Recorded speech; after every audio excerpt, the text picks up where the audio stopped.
আসসালামু আলাইকুম ভিউয়ার্স। নিজের জন্য ও সন্তানের জন্য সালাত কায়েম রাখার দোয়া অথবা সালাতে মনোযোগী হওয়ার দোয়া। প্রিয় ভিউয়ার্স, আজকের দিনে নামাজে অনীহা বড় সমস্যা হয়ে দাঁড়িয়েছে। যেমন কেউ একদিন নামাজ পড়তে চায়, আবার আরেকদিন পড়তে চায় না। আবার অনেকে এক ওয়াক্ত নামাজ পড়ে, আবার আরেক ওয়াক্ত নামাজে অনীহা দেখা দেয়।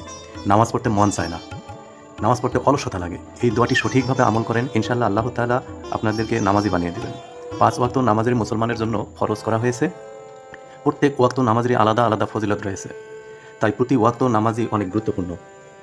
যখন আপনার মধ্যে নামাজের জন্য অনীহা দেখা দিবে, তখন 7 আস্তাগফিরুল্লাহ পড়বেন। তারপর এই দোয়াটি পড়তেই থাকবেন এবং নিজের নফসের বিরুদ্ধে গিয়ে যখন কষ্ট করে নামাজ আদায় করে নেবেন, তখন দেখবেন আপনার মনের মধ্যে এক অনাবিল সুখ অনুভব করবেন ইনশাআল্লাহ। দোয়াটি হলো রব্বিস আলনি মুকিমাস সালাতি ওয়া মিন যুররিয়াতি রাব্বানা ওয়া তাকাব্বাল দুয়া। নামাজের পর মোনাজাতেও এই দোয়াটি বেশি বেশি পাঠ করবেন। ইনশাআল্লাহ নামাজের প্রতি